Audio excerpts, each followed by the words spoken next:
Right, okay, everyone. Hello and welcome back to our last day of the meeting.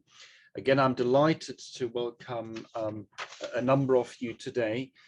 Rob has shared his hyperlink for the registration. Just remember that it's unique to you. We may well, if you use Rob's link, it may well be that there are lots of Rob Williams then on the participant list. But in any case, if you struggle, please use that link. We have one more speaker today, Lauren Kuffler. You remember she wasn't able to give a presentation yesterday, and so she will give a presentation after Hao Chen, which is basically at 5 p.m. our time here. So it's basically the second block of talk. So she will give her presentation at the end of that second block, and that just shortens our break by a little bit. So again, the same rules apply. Please try and stick to your 12 or 5 minutes allocated time so that we have 2 minutes for discussions and a minute to move on to the next speaker. And without further ado, it's a pleasure to welcome Will Valdar from UNC Chapel Hill for our very first talk. Thanks very much, Will. Thank you very much, Reinmar, for organizing this conference. Good afternoon, everybody in Europe. Good morning, everyone in the US. So this is the title of my talk, and what I'm actually going to talk about in order is I'm going to say a bit about X chromosome inactivation and describe X inactivation skewing and these things called XE alleles. Then I'm going to describe a collaborative cross RIX experiment that studies X inactivation skewing and finds a new XE allele, and then also finds something kind of hidden and I think it's pretty cool, which is it estimates the number of brain precursor cells in the day 5 mouse embryo.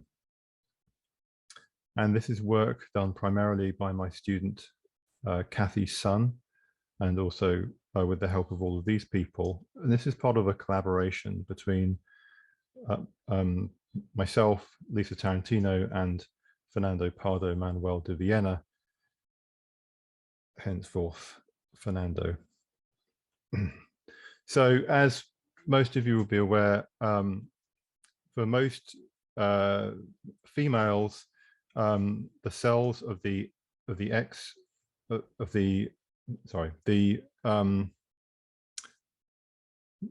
most species of mammals, females are XX and males are XY. And so naively one might think, well, does that mean that female cells have twice as much expression from the X chromosome? And in fact, that's not true. What happens is a form of dosage compensation, whereby one copy of the X chromosome is inactivated. This is a complex, multi-layered epigenetic process. It basically becomes heavily sort of coated in heterochromatin, turns into a bar body. And this is termed X chromosome inactivation. So let's just look at a female cell, and let's imagine that we've got one chromosome that's one X chromosome that's orange, and one X chromosome that's black. And so the way this works is that at around day 5 in the developing embryo, there's this process that happens whereby every cell randomly decides whether it's going to keep active the black or the orange. And so I've indicated here, the orange balls are the cells that have decided to inactivate the black and keep active the orange, and vice versa. And this decision of which chromosome to inactivate, this is propagated through all of the daughter cells of each cell, such that when you get to the adult tissue, you get these clusters of descendants from those cells that carry on that cell fate. And the classic example of this is the calico cat. All calico cats are female, and they have this kind of blotchy, these blotches of orange because the orange cells in this case, they're expressing genes for orange fur, and they have this sort of orange and black pattern. So the classical understanding of X inactivation ratios, which is really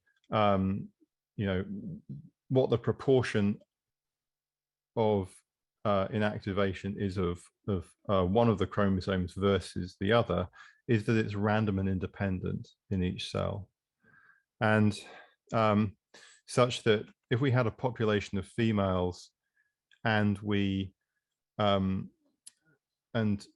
for each one we looked at their cells and we looked at the proportion where they inactivate one chromosome versus the other, those proportions, those overall proportions, they would vary, but they would vary in a distribution that kind of looks like this, that's centered around 50-50.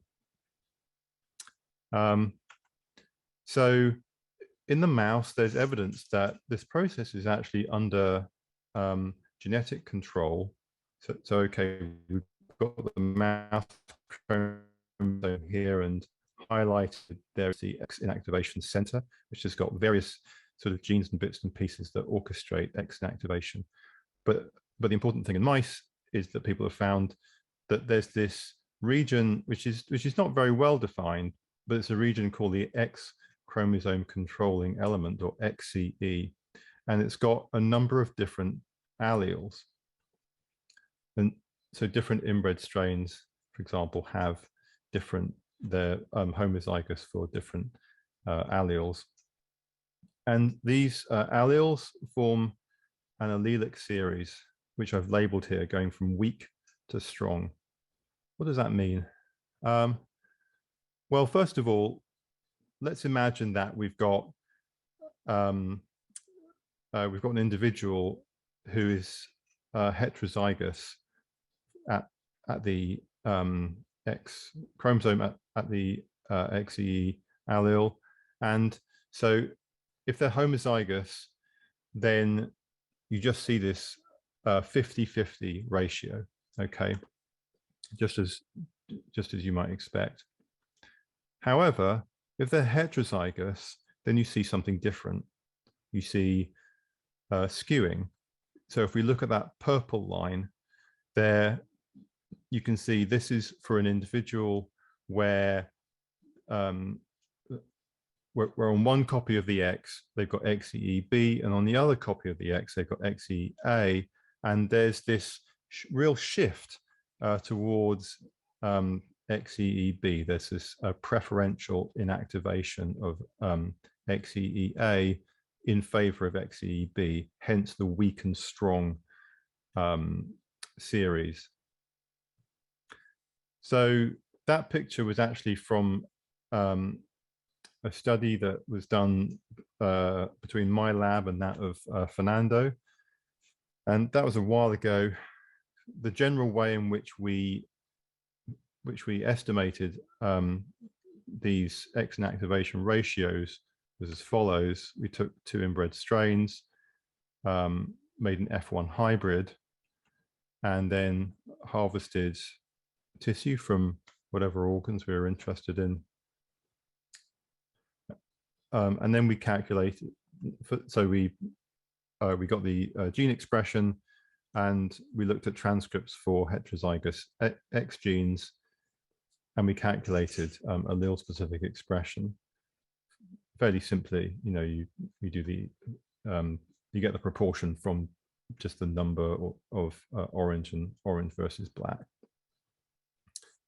So fast forward a bit, and Fernando, Lisa Tarantino, and I were still working on an experiment that uses collaborative cross mice. This is a collaborative cross, 8 inbred strains that are used to generate these 75 odd recombinant inbred strains.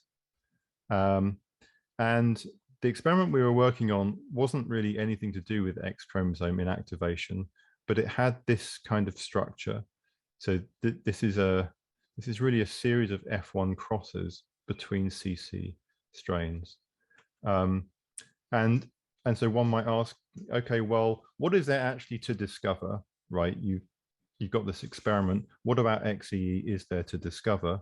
Well, some of the inbred strains, the founders of the collaborative cross, we know, or we have a very good idea of what the XEE allele is.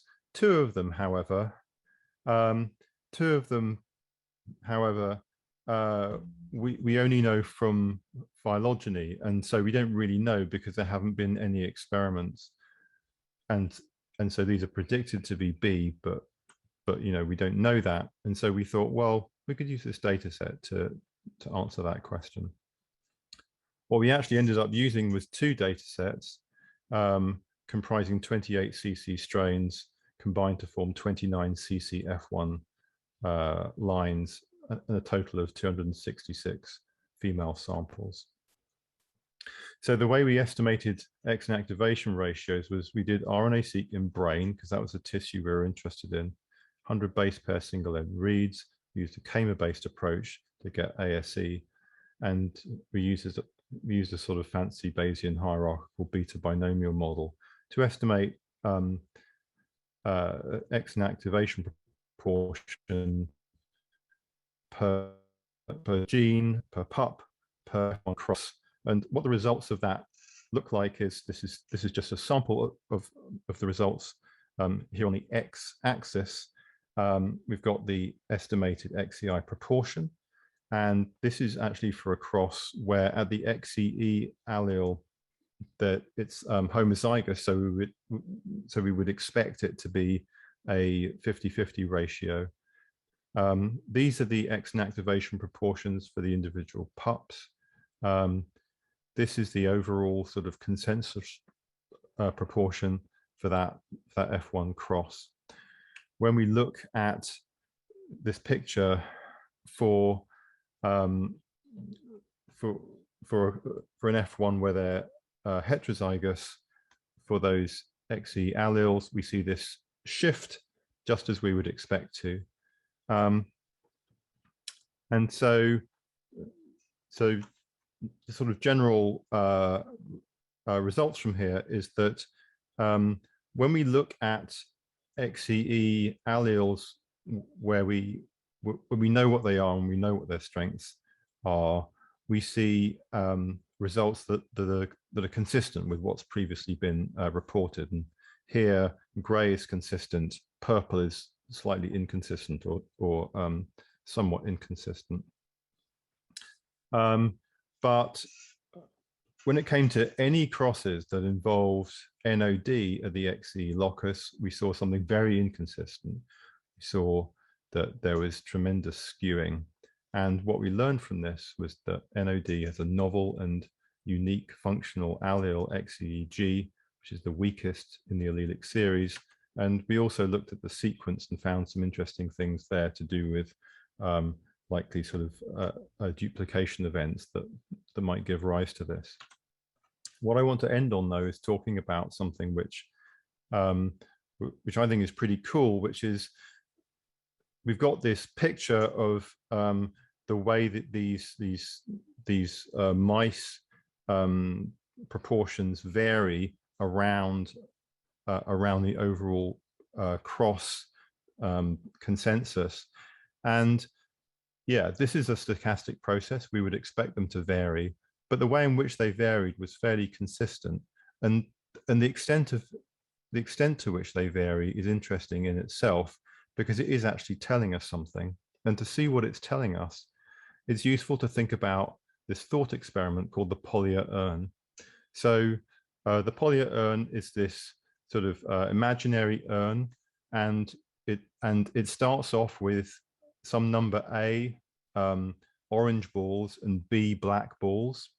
And the way the process works is you randomly put your hand in and you take out one ball at random. And then you put back in 2 balls of the same color. Okay. And you keep doing this. You keep doing this process, and after an infinite number of draws, you have lots and lots of balls, but the proportion mu of orange balls looks like a particular shape, like the histogram of that, if you do it for lots of urns, looks like a beta distribution with parameters A and B. And so the general kind of intuition here is that if the number of balls you start with was small, then the proportion of orange balls at the end was going to vary a lot from urn to urn. But if the number of balls you start with is large, then the proportion is going to vary only a little. And if you think about it, that will make sense. So the metaphor here is obviously that the starting urn corresponds to the day 5 epiblast. The ending urn corresponds to the adult tissue. And the proportion of orange balls corresponds to XCI proportion, right? The X inactivation ratio. And so the intuition here is that the variation in XCI proportion going from mouse to mouse tells you something about the number of starting balls.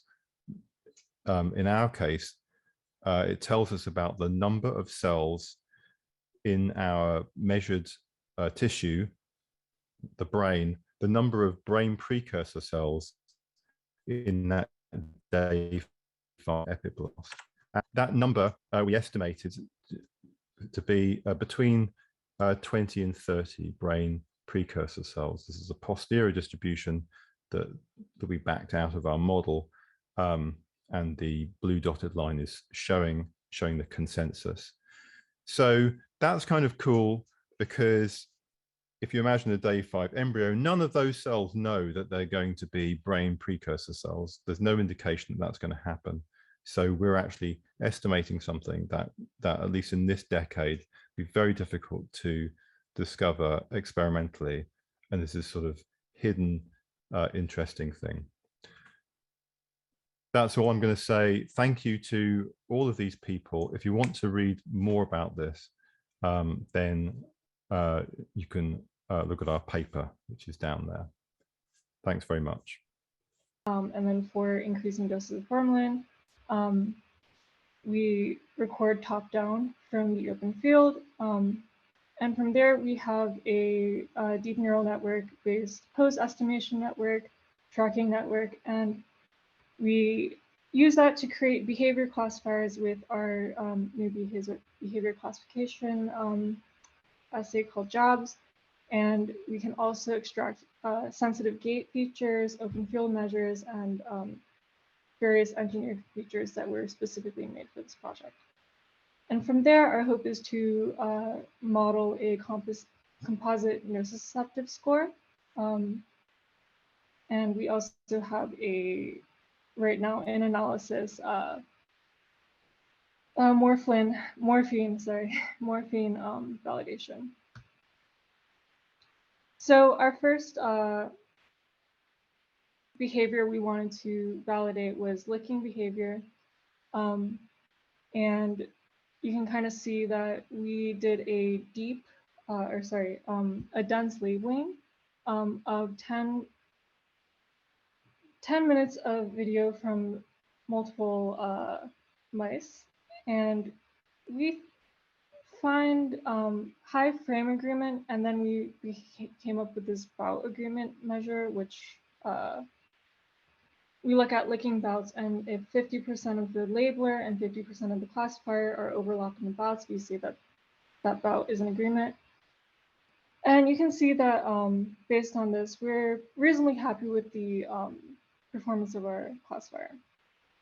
So from there, we can create these plots that show the strain differences and sex differences between licking behavior for multiple doses of formalin. And you can see that we do have, again, our high responders, Flex XJs, C3Hs, and our low responders, valves and C3Hs.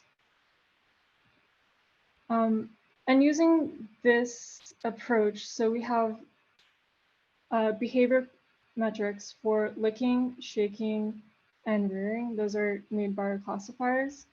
And then we have some engineered heuristic measures that we've made specifically from watching the videos and observing. So I looked at freezing time and length of gate tracks. Then we have a bunch of gate metrics that we've previously validated, and then open field measures.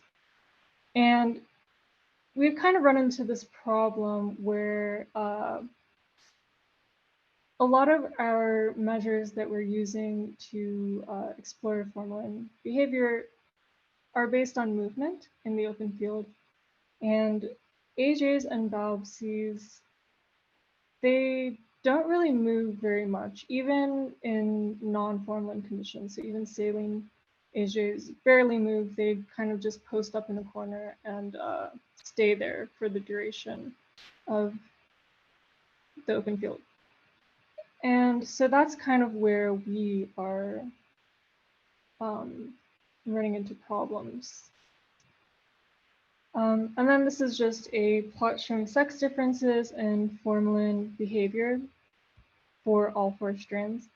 And what you're seeing on the X and the Y axis are the correlations of that behavior with formalin dose. And you can kind of see that for basically all the strains, there's very high sex difference in the escalating behavior by dose or de-escalating behavior by dose. And we think that's very interesting.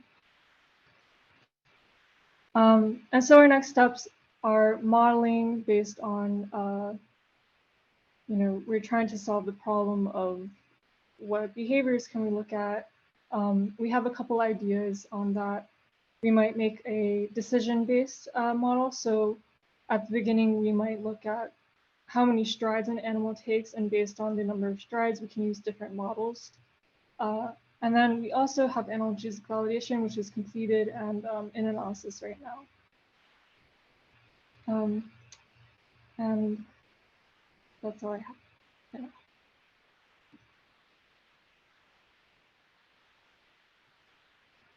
Okay, that's great. Thank you very much for this. Any questions for? Welcome, Karthik Krishnan from the University of Cincinnati. Karthik, over to you. Thank you. Good day to all. Thank you so much for this opportunity to discuss about our research. I'm Karthik from University of Cincinnati. In the next 10 minutes, I'll be discussing about how we used mouse population, specifically hybrid mouse diversity panel, or HMDP, to investigate the genetic architecture of heart mitochondrial proteome influencing cardiac hypertrophy.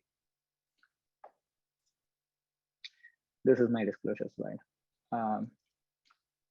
So our lab uses the hybrid mouse diversity panel, or HMDP. This was developed by Dr. Jake Luces at UCLA. It's a collection of 100 different classical inbred and recombinant inbred strains, of both sexes, that were challenged with multiple diets or treatments. Several metabolic phenotypic traits have been collected from each of these mouse.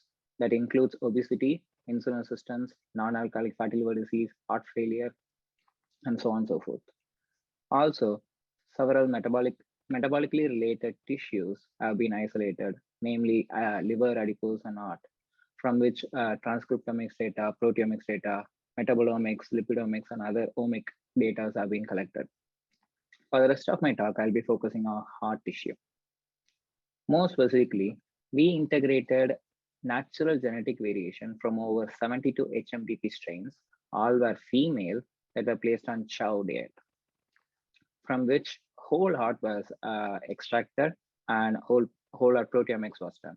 We specifically focused on mitochondrial proteins by overlaying the Mitochondria 2.0, which is an online database for all mitochondrial localized proteins. We were able to extract data for about 840 of these proteins that were available in at least 50 strains. Through this integration, we identified several cis-pQTL and trans-pQTL, but I'll be focusing mostly on 3 trans-pQTL hubs that were able to identify through this integration, namely each on chromosome 7, chromosome 13, and chromosome 17. Independently, we used WGCNA to identify co-expression network modules and found 5 different modules, 3 of which overlap on each of these chromosome locus. Due to the time constraint for the rest of my talk, I'll be focusing on mostly on chromosome 13 locus and briefly on the other 2 loci. So what is chromosome 13 locus? So when we inspected this chromosome 13 locus, as you could see, most of the proteins that were regulated by this locus belong to NDUF, which is other name for electron transport chain complex 1. And the nearby cis protein that was regulated by this chromosome 13 locus was found to be NDUFS4. Independently, when we used the brown module that overlapped with this locus, it was found to be highly enriched for complex 1 proteins. Also, when we genetically mapped the module eigen gene, which is a representative of the entire module, we found that it overlapped on the exact same locus in chromosome 13. Based on this, we hypothesized that chromosome 13 locus affects mitochondrial complex 1 proteins through this NDUFS4 protein.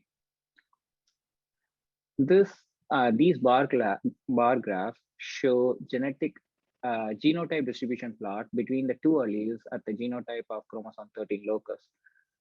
Specifically, we found that the end of S4 protein levels, as well as the module eigen gene of this module, which is a representative of the entire module or the representative of the complex 1 proteins, was found to be higher in mice harboring GG allele compared to AA allele. To understand the functional relevance of this association, we computed correlations between this locus and our heart failure model, which is a totally independent model. We found that heart phenotypes such as left ventricular mass and total heart mass normalized to the body weight was significantly associated with this locus. A representative bar plot is shown here. As you can see, the mice harboring GG allele. If you remember, these were the animals with higher levels of NDUFS4 protein and higher levels of total complex 4 protein. They were found to have lower left ventricular mass, as well as lower heart weight, which I'm not showing here. Independently, we corroborated this result in a totally different model, which is our diet-induced obesity model, which contains both sexes.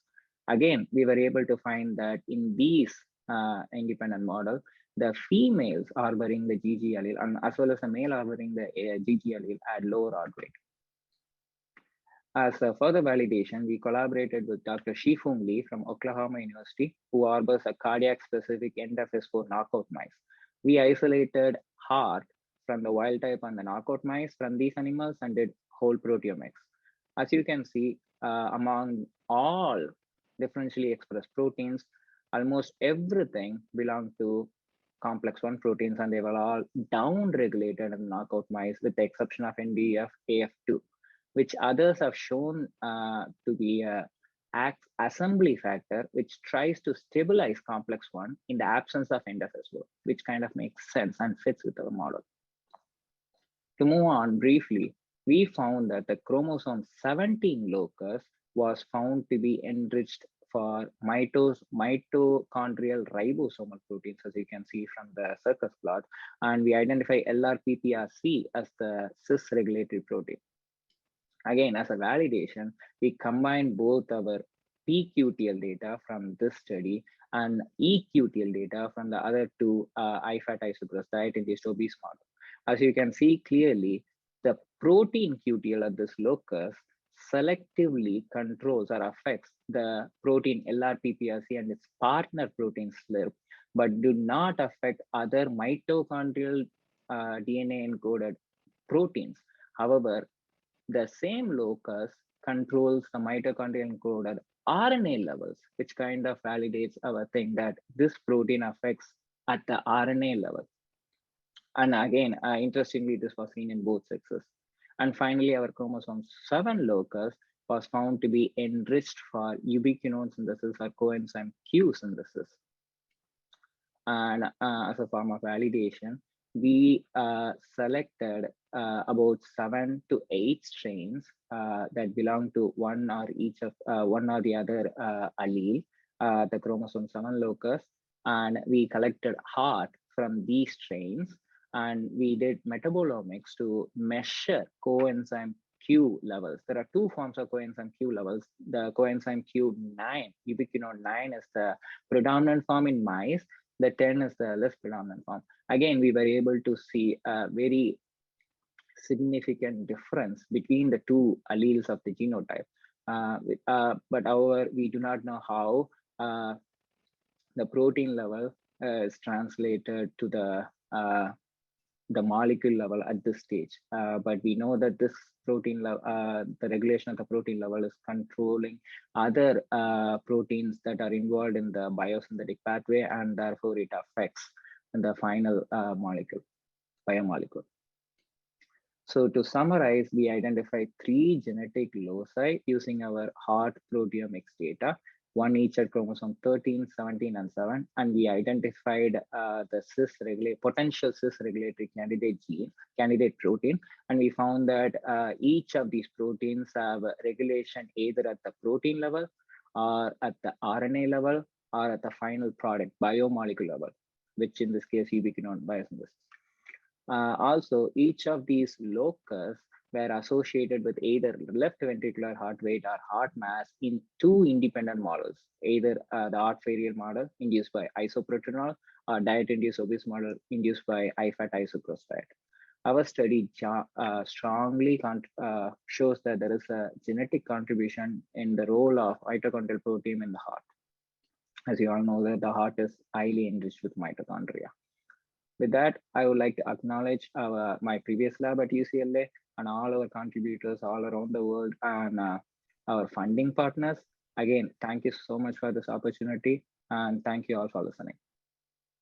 That's great, lovely. Thanks very much, Karthik. I see there was a question from Laura Reinhold in the chat for you, Karthik. Laura, do you want to just ask your question here? Sure. This is more my confusion about mitochondrial proteomes, but some percentage of the mitochondrial proteome is encoded by the mitochondrial genome. And I was wondering if you could also detect that. I'm assuming you didn't include those proteins in your mapping. Oh, you did? Yes, I did include those proteins in mapping. I see. The chromosome 17 locus did not affect the protein, whereas the chromosome 13 locus, which affect complex 1, selectively affected only complex 1. So there are 13 proteins encoded by the mitochondrial genome, about 6 or 7 of which are complex 1, and the rest are either complex 3, 4, and 5. There is no complex 2. So only the complex 1 was affected by chromosome 13 locus. Yes. Okay. I know.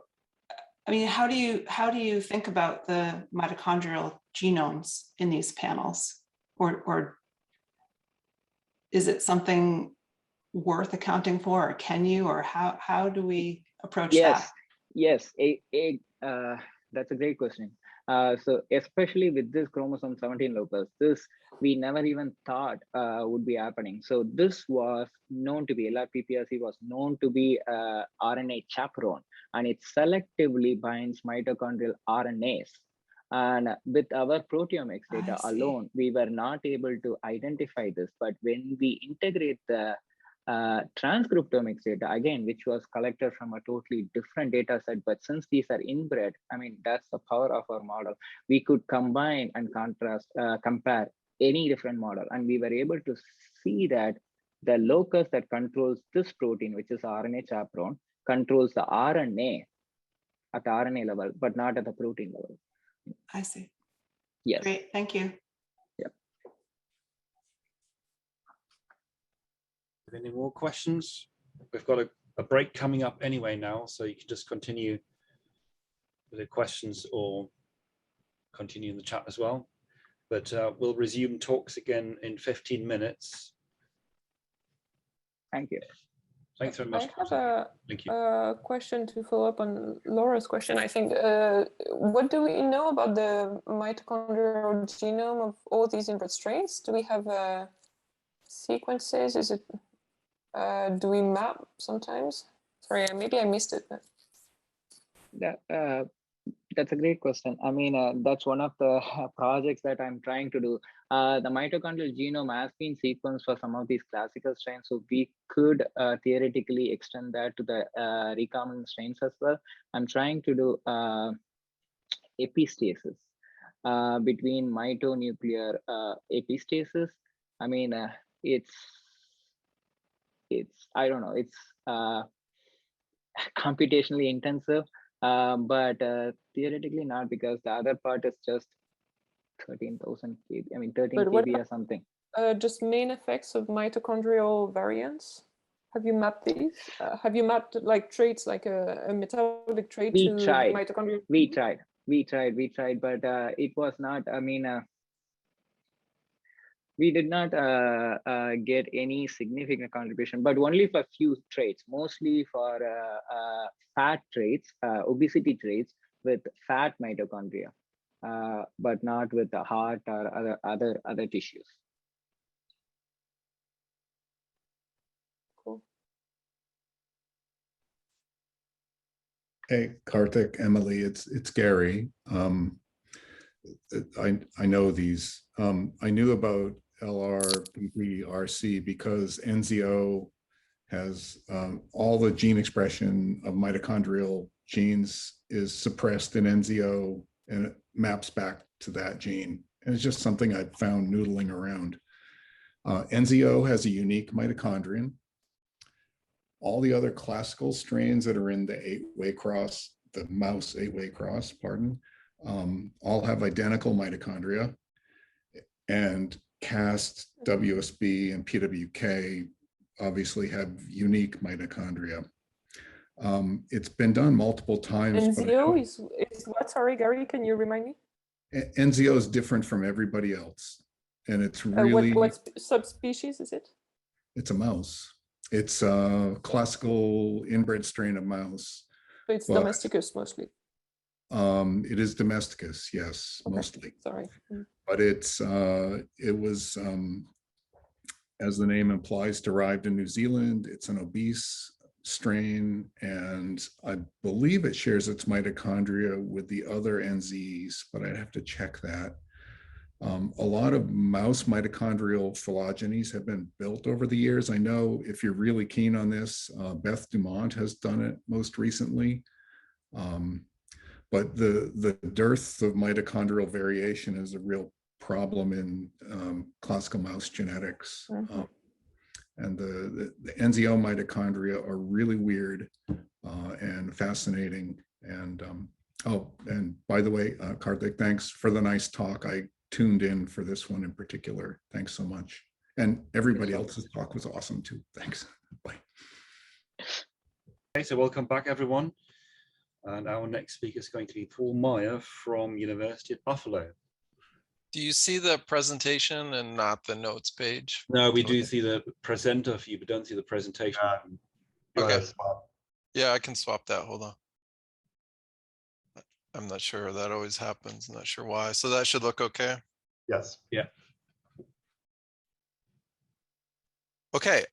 So I will jump right in it. I'm going to show some of the data collected by my graduate students and technicians, and in collaboration with Abe as part of his center. And I'm also going to talk about some of how Chen's nicotine self-administration data. I don't have a picture of Leah, but here are two of her products that she supplies us.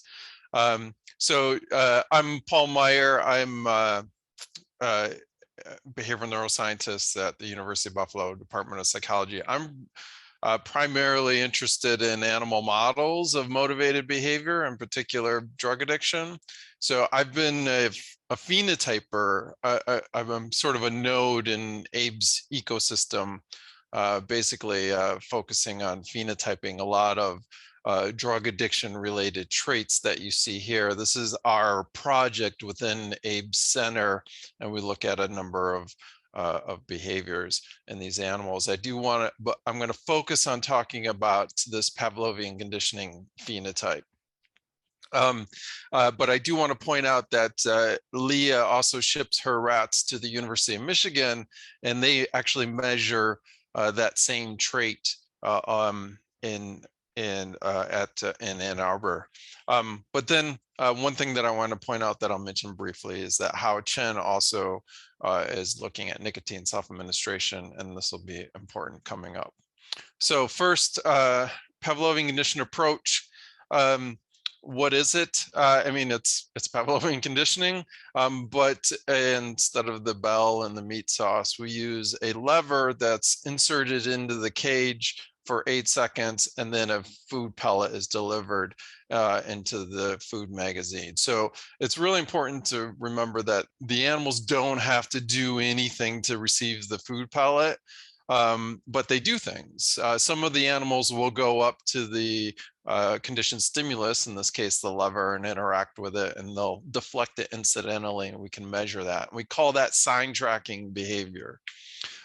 However, some animals will actually go to the reward delivery location and sort of dig around in the food cup before the food pellet even arrives, and we call that goal tracking behavior. All the animals are treated the same though, and we see a pretty big variability in whether they elicit the sign tracking or goal tracking response, and we train them on 25 trials a day for 5 days.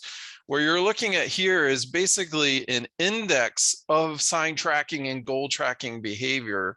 There's actually several measures that we normalize and then subtract from each other. So -1 would be a perfect goal tracker, and +1 would be a perfect sign tracker. And this is a frequency histogram turned on its side, with females on the left, males on the right. You can see that females tend to be sign trackers, males tend to be goal trackers, and we tested about 1,600 of these animals at the University at Buffalo. I'm not going to show you the video just in the interest of time, and I know you all have vivid imaginations anyways. So I'll jump right into the Manhattan plot. This is for sign tracking, heritability 0.24. Here's your error estimate, Rob, although I don't know how it's calculated. As you can see right away, there's a robust peak on chromosome 1 and some peaks on other chromosomes, chromosome 4. This one isn't significant on 18, but it is for other related measures of sign tracking. So I'll show you the locus zoom plot in a minute, but one of the things that I want to mention first is that we've been doing, since we have all of these other behaviors, we can do a phenome-wide association study where basically we ask, are there other behaviors that are influenced by this genomic location? And so these are just some examples of some of the behaviors that we're measuring. Some of the traits we're measuring in Abe's Center. We have animal models of impulsivity, cocaine conditioned place preference, response to novelty, nicotine self-administration. And we can ask the question does this locus on chromosome 1 influence these other traits? And so here's a nice boring table showing you some of these traits that are associated with this locus, sorted by D prime value. The highest D prime values are at the top. But one of the things that I want to point out to you right away is that the first 2 traits here are nicotine self-administration traits from Hao Chen's study that weren't even tested in our animals. You do get a lot of our measures here in this PheWAS, which isn't surprising. These are sign tracking and goal tracking traits. But at the top of the list is this nicotine self-administration measure, suggesting that this locus is also influencing nicotine self-administration. In fact, this is Q-induced reinstatement on Howe's test day. And one of the things that I forgot to mention when I was describing Pavlovian conditioning approach, the reason why we're interested in that behavior is because animals that are responsive to food cues, I've published a lot of papers showing that they're also responsive to drug cues as well. So here's a genetic sort of confirmation of that relationship.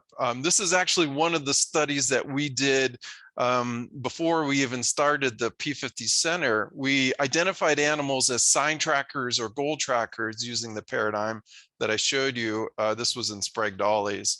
And then we tested them on Q-induced reinstatement for nicotine self-administration.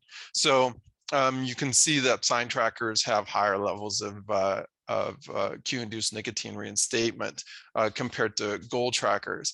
And one thing to point out, this is in Sprague Dawley's. This is actually a very different paradigm than what Hao Chen uses. This is a sort of standard self-administration paradigm. Hao uses this innovative, socially transferred nicotine self-administration paradigm, and yet we're seeing this similar relationship between sign tracking and Q-induced reinstatement. Here's the locus zoom plot. You can see this area on chromosome 1. It's between 157 and 160 megabases. There's genes there. One of the genes is DLG2, which encodes postsynaptic density 93, which is interesting because it's been identified in a lot of other studies, including some human GWAS studies looking at smoking related traits. Most schizophrenic smoke. This is COPD. This region or this gene has been implicated in those GWASs, including a study done in mice by Bob Hitzman, who's used transcriptomics to zero in on DLG2 as being an important regulator of alcohol intake. So an interesting candidate gene that we would like to follow up on later. But one of the things that I do want to talk about that we have been following up with using behavioral pharmacology is the TAR1 gene, which I'll talk about in a second. Well, I'm talking about it now. This is the way that we zeroed in on TAR1 is by combining data sets from multiple data sets. From our animals, our HS rats at the University of Buffalo that we tested in Pavlovian conditioned approach. We basically combined them with the rats tested by Terry Robinson and Shelley Flagel in Ann Arbor. But I was actually a postdoc with Terry before I got this job. And we had been testing Sprague Dawley rats on Pavlovian conditioned approach like all the time. We would basically screen every rat for sign tracking and goal tracking. And then Abe and I talked Terry and Shelley into start taking the tails. And so many years later, we have about 3,000 animals from that are Sprague Dawleys. So what Alex Gillette from Abe's lab, a PhD student in Abe's lab, who's now graduated, basically did a meta-analysis pooling all of these animals into a single analysis. And what he identified is another peak on chromosome 1. This is a different peak between 22 and 24 megabases. So a different location, but that contains a lot of these TAR1 genes, trace amine associated receptor genes. One of them that is actually not on this list, it's because the list is so long, some of the genes get cut off, is TAR1. And so TAR1 is interesting for a number of other reasons, including that it's been identified in other genetic studies. This is actually my PhD advisor, Tamara Richards, identified TAR1 using her selectively bred mouse lines for methamphetamine intake. My colleague at the University of Buffalo, just across campus, has been using behavioral pharmacology and has shown that TAR1 agonists like this compound RO526 can alter Q-induced reinstatement to cocaine seeking, but also I didn't put it on the slide. He has some studies now showing that you can alter Q-induced nicotine seeking in a reinstatement model using these TAR1 drugs as well, sort of tying it all in together. Was really exciting. So what we wanted to do though is find out whether TAR1 was involved in sign tracking and goal tracking. So we did a simple behavioral pharmacology study looking at sign tracking and goal tracking after being administered this TAR1 agonist RO526. So we gave it to HS rats as they learned the Pavlovian conditioned approach paradigm. You see the measure Pavlovian conditioned approach index on the y-axis here over 7 sessions. The white circles are vehicle, black circles are the RO compound, and you can see that it reduces the acquisition of the sign tracking response. Then we took half of the vehicle treated animals and gave them the RO compound and the other half vehicle to ask the question, is it involved in the expression of the sign tracking response? And we saw that was indeed the case. The RO526 drug reduced the expression of sign tracking, but not goal tracking. You can also look at RO526 sensitivity, simple sensitivity, by looking at hypothermia. TAR1 agonists cause hypothermia. And so what we did is we divided HS rats into sign trackers and goal trackers and then gave them the RO compound. And we saw that goal trackers are more sensitive to the hypothermic effects of this RO agonist. Of this TAR1 agonist, RO526. So a behavioral pharmacology support for TAR1 being a candidate gene underlining on this sign tracking, goal tracking response. So I'll stop there just to say in future directions, there are a lot of other regions of the genome that we're interested in following up on. These are just different measures of sign tracking up here and measure of goal tracking down here. You can see that there's peaks on other chromosomes that are interesting that we're going to look at. Also, we have a lot of other ancillary behaviors like locomotion and exploratory behavior during this task that aren't our primary phenotype, but there are peaks for some of those other behaviors on other chromosomes as well that we're going to follow up with. And I'll stop there.